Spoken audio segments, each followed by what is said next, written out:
What's up, everybody? It's the Roundtable Sports Podcast. My name is Taylor McLean. Excited to come to you with our third game of the week, the Jacksonville Jaguars overtime walk-off INT win over the Dallas Cowboys. Full disclosure, I am a Cowboys fan, albeit a realistic Cowboys fan. I'm from Texas and was 7, 8, and 10 when the Cowboys won their last championships. So I wasn't going to do this game right up front. I was going to give myself a little time to quote unquote grieve, even though the Cowboys qualified for the playoffs regardless. But then I watched Desmond Ridder play, and I just didn't have the heart to tell Atlanta fans that I wasn't excited about his prospects. So I thought we'd go ahead and dig into the Cowboys versus the Jaguars here. Before we get into the football, let's give a shout out to the sponsor of the podcast, Evergreen Power Solutions. They're a concierge power company for my Texas listeners only, unfortunately, at this time, that they will go in and shop around for the best power rate right now that you can get. And then when it comes time to renegotiate and see what would happen at the end of what a contract would be with a normal power company, they go in, renegotiate the rate for you. If they can get it lower, they do. If they can't, then it doesn't go up. So you're not going to have to participate in higher energy costs if that's where the energy market goes.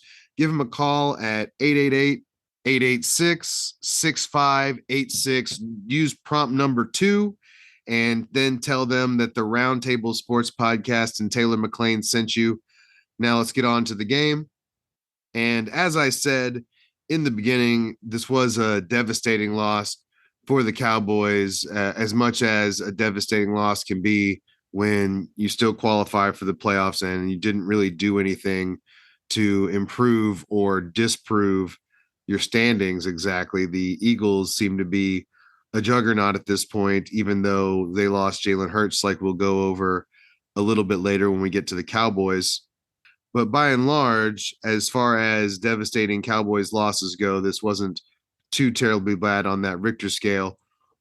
One of the reasons is that I've been on Trevor Lawrence since last year, and now we're seeing some signs of improvement from last year. Not that it happened just in this game. We've been seeing it all season. It's pretty clear that the game has slowed down significantly from where he was at in his rookie season. Part of that being that the scheme they were running at that time was not great, and there wasn't a lot of easy throws or really just even easy plays with that Jaguar squad last year. When the margins are so thin for these NFL games, to have something impeding you like Urban Meyer and a lack of playmakers around Trevor did last year, shouldn't surprise a lot of people that you bring in 2 receivers with a lot of speed, you bring in Evan Ingram, and you bring in a coach that is less than 5 years removed from a Super Bowl victory and knows what he's doing on offense. And it doesn't take connect the dots to show the line between those developments and Trevor looking a lot better.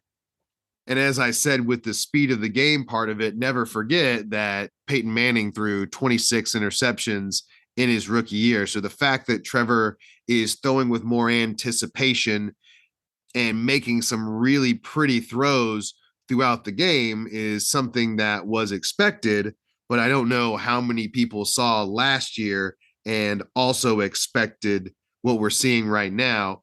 Everybody's really reactionary and quarterback wins dependent on their evaluations at this point. But a lot of times you have to look past what you see in the wins column and look more to the skill and the eye test, especially in the rookie season. You want to see flashes of what he could be.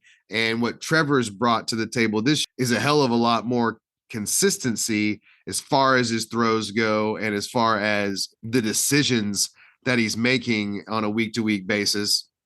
The Jaguars did a good job of getting the ball out of Trevor's hands in this game and not letting the pass rush get to him and really tee up by calling too many things that were terribly down the field.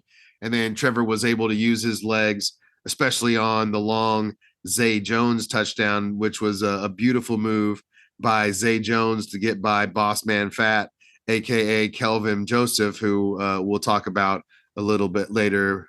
I love to see that so many more things are coming easily to Trevor, both with the offense, with the schematics of what they're doing. There's a lot more open throws and easy throws, pitch and catch for Trevor to make. But it's not just that, it's the complicated throws that he's making, the over the top throws that take a lot of touch and take a lot of guts to throw sometimes. So I put a lot of stock in those moments because it not only is it difficult, but people can also pucker up a little bit and overthrow those, underthrow those throws, just a litany of things that can go wrong in the deep passing game. And everything has to be synced up between the wide receiver and the quarterback. And the quarterback has a lot of times really tight windows to make those throws into. And Trevor is increasingly making those throws and stretching defenses to the point of break with his vertical passing. One thing that was on the film last year that has carried through that we're getting to see a lot more because there's more opportunities to unleash it is the arm strength. I talked today about Josh Allen, and I kind of have this analogy that I use with baseball pitchers throwing 100 miles per hour and saying that Justin, Josh, and Patrick all throw 100 for reference. That way you can kind of downgrade that from there and give people a feel for how fast you think they're throwing the ball and how hard you think they can throw. And while I don't feel extremely tempted to put him on that God tier exactly, like I still think Justin and Josh and Patrick probably still have a little bit more hose, it's not a lot.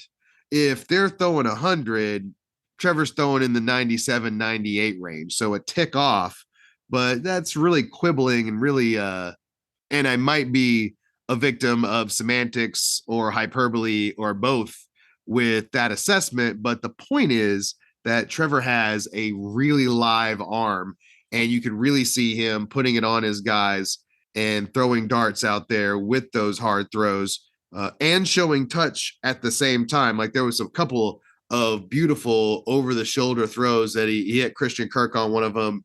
And I believe it was Zay Jones on the other, where I was like, ooh, those are big boy throws.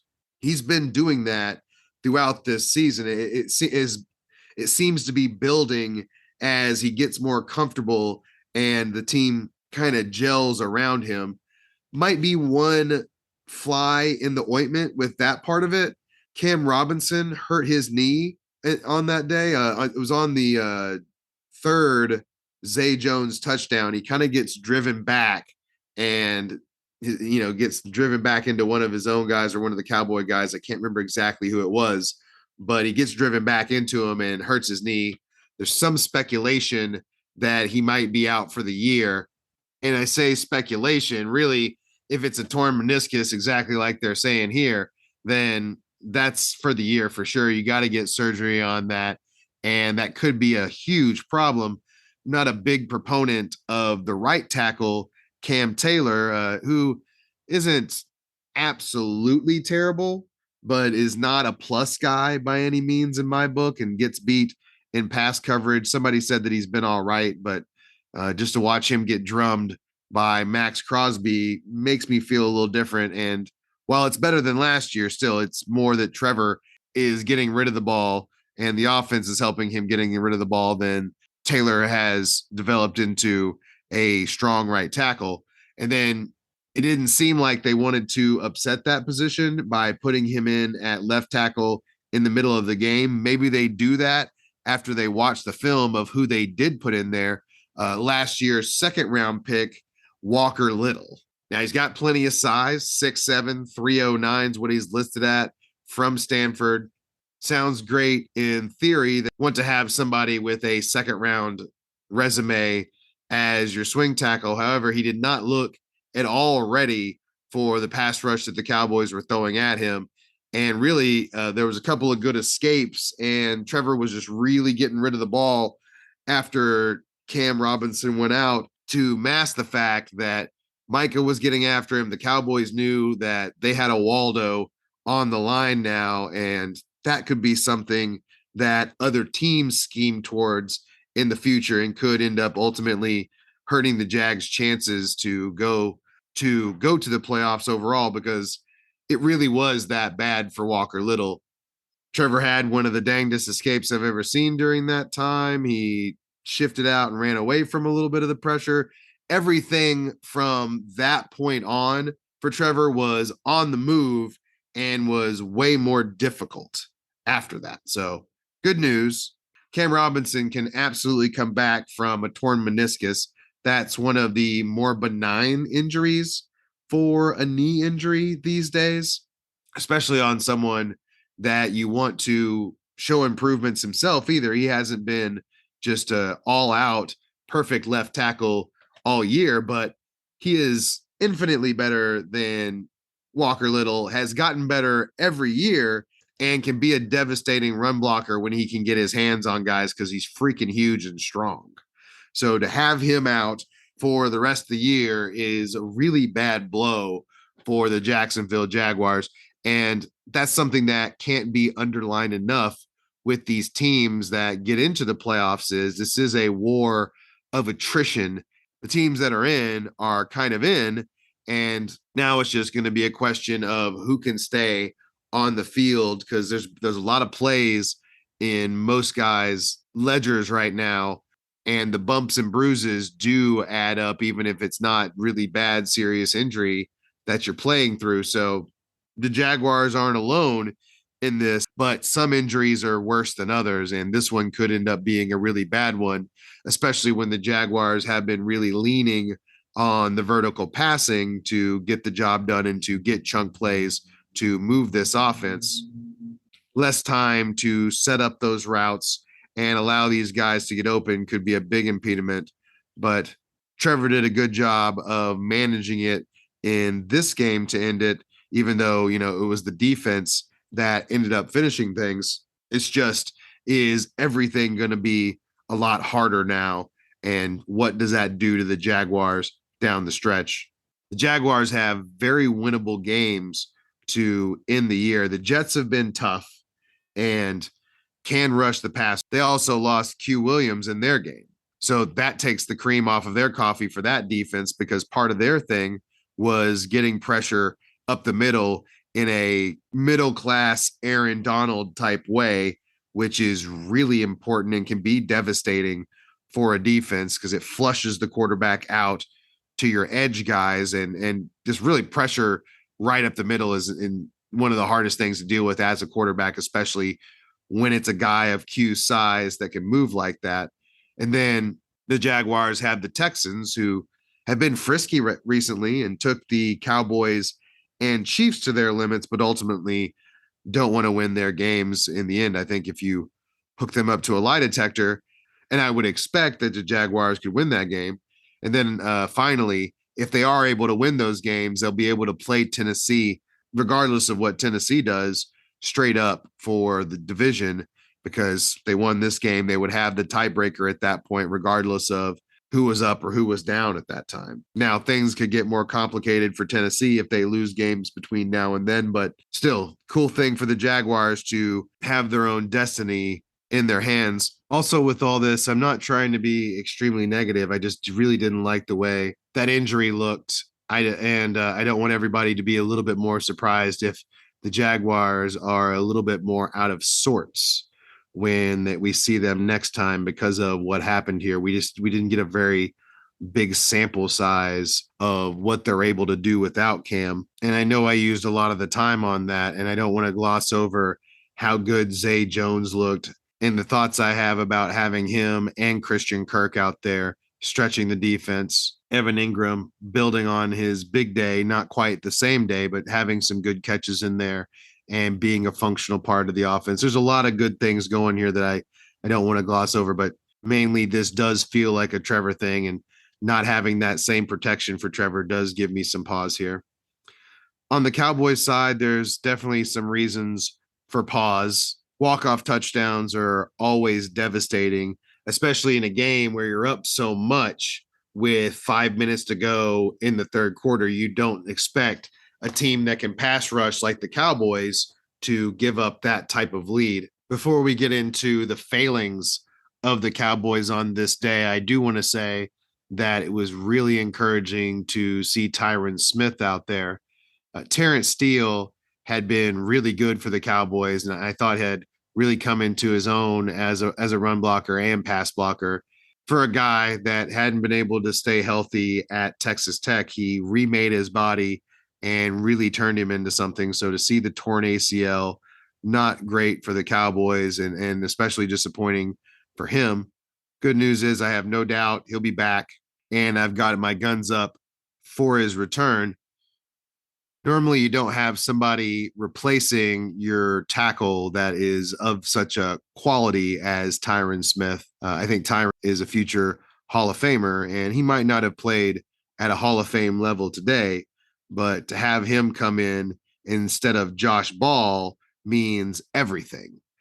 Walker Little and Josh Ball looked very similar while they were out there. They were overmatched in both the movement and strength department, it would seem. While we didn't get to see Tyron the whole time, he was on a quote unquote pitch count. He ended up playing 54 of the 75 snaps for the Cowboys offense.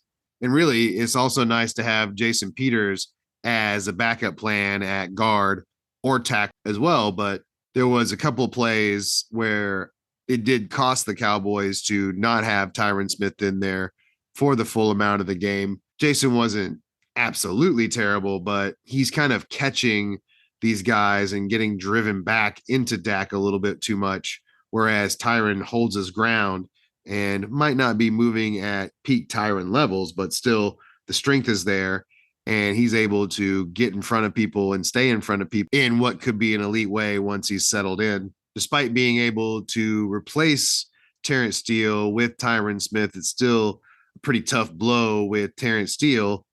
You could have moved Tyler Smith into guard and had four pretty elite linemen and Tyler Biotish, who is at least average, probably a plus guy in the end. And he's been playing all year, which provides stability as well. So obviously it would be optimal to have been able to pull that move. They'd already been kind of working Tyler Smith in at guard a little bit with the second team in garbage time or just throughout the game. They might bring in Jason Peters to play left tackle to give them a different look. But with the way it works out, you're not having to displace Tyler Smith either, who had a pretty good game.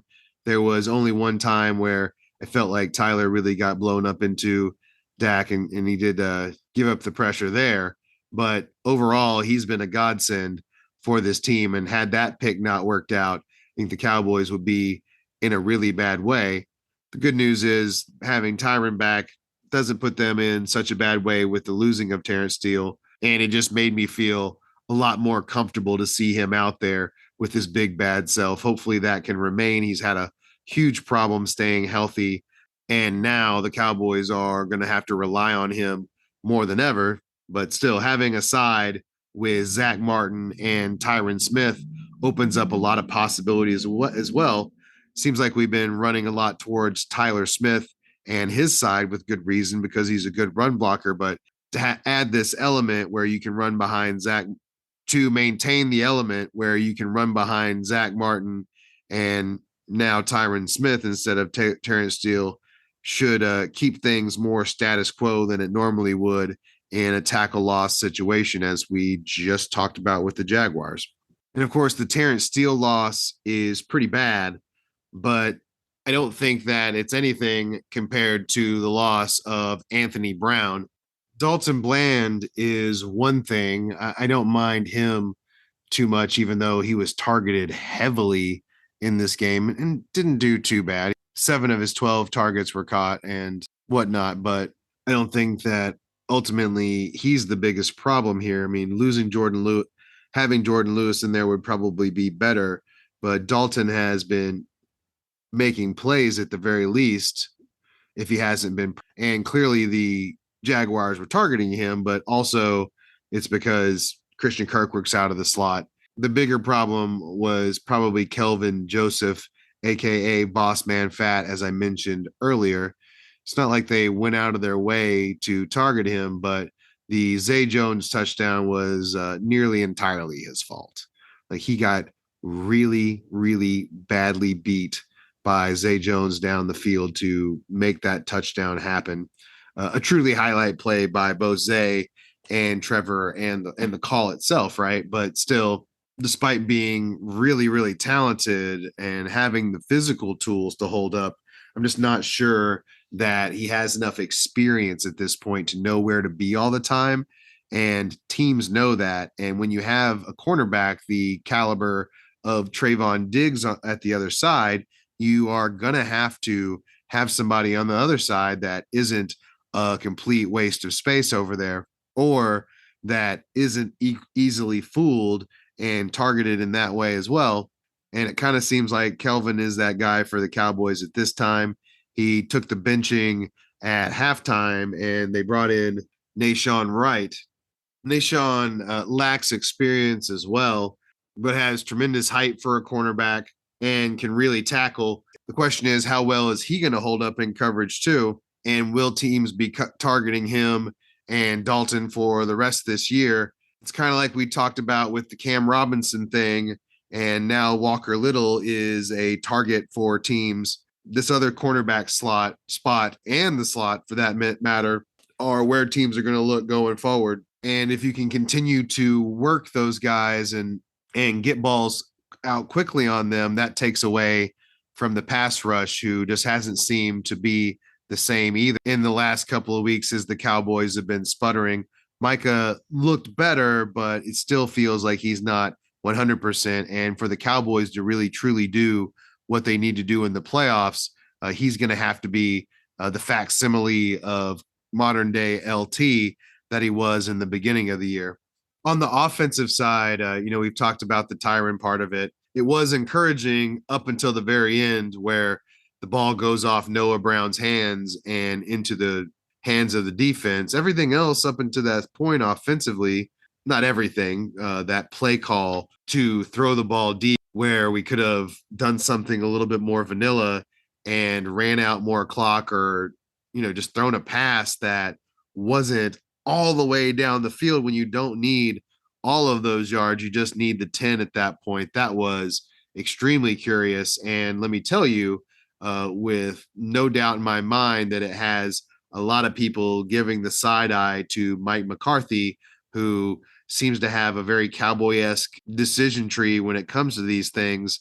That means that a lot of times the calls don't make a ton of sense, which has led me to believe, and part of the Zen-like approach that I have to this game revolves around him, in that if he screws this up, then the Cowboys are going to go to Sean Payton.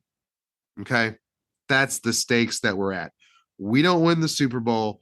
We lose this playoff game in any sort of fashion that has any sort of Mike McCarthy bad decision stink on it. And that's my expectation, is that we're going to take the Sean Payton plunge, which I would gladly take on, because not only does it feel like the decision-making on the Mike McCarthy side is a little wonky, but it also feels like the timing of when the Cowboys run things at times, it kind of leans to Kellen Moore not having all the experience as a play caller and being still kind of green compared to a lot of the guys that are calling plays for teams. I think a lot of the things the Cowboys do are innovative. So I struggle with this part of it, but the fact that both of them seem to think that play call was a good idea at the time, it just it puts everything in question. And it's funny that a Noah Brown deflection and one bad decision color this game so deeply. There's plenty of other fingers to be pointed here, but those are the two that really stuck out to me. Dak, I thought, outside of that play where I really didn't think it was his fault, and the Cowboys would have had a first down at midfield where they only have to score a field goal, and ultimately Noah Brown can't come up with the catch. And it's the second time in as many weeks that a ball has gone off of Noah Brown's hands and into the arms of a receiver, and it ends up costing the Cowboys. They were able to get over it last time, but this time it was just at just the wrong time.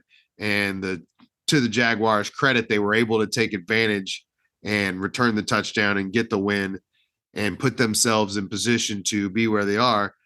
Good thing for the Cowboys is they still accomplished the same thing they would have accomplished by getting the win, but can't do things like this. You can't have mistakes like this when you're not an overwhelming juggernaut, when Micah's not playing like LT, when you don't have a dominant offensive line exactly, you have a good offensive line. Those are mistakes that you can't afford to make. Your margins aren't wide enough to be able to do Cowboys things and still win the game. And, there wasn't a whole ton of Cowboys stuff up front. The passes were on time, the offense looked good, and everything seemed to be gelling correctly. It's just you can't have inconsistent plays from some of these guys that you're counting on. The thing is, Noah Brown makes a bunch of big plays during the game, and then that one little mistake sets the Cowboys back and costs the Cowboys the win. I know nobody is crying for the Cowboys outside of their own fan base, and I still consider the Cowboys a contender despite this game. I mean, they had a lot of opportunities to put it away and very well could do so on the next try. Hopefully they learn from this. Every failing is an opportunity to learn and get better. The good news is this wasn't a one and out game. You didn't lose any standing here, really. And with no Jalen Hurts coming up because he sprained his shoulder, you don't really have to show everything in this game either. And hey, maybe they go on a little streak here as far as the Eagles go and lose some games. Maybe you can get back in it. But in the end, I think the Cowboys are kind of locked into playing whoever is the NFC South champion and going from there. My hope is that one of the other NFC South teams can take out Tom Brady. But after watching Desmond Ridder play Andy Dalton, I find it a little unlikely that, and of course, don't forget Sam Darnold being the other quarterback in your division. And I don't think that the Tampa Bay is going to blow this, but everybody being one game back from you and you playing like pretty bad overall, not Tom himself necessarily, but the team overall with Tom not really playing great either, doesn't mean that that's locked up as far as the Tampa Bay Buccaneers winning that division either.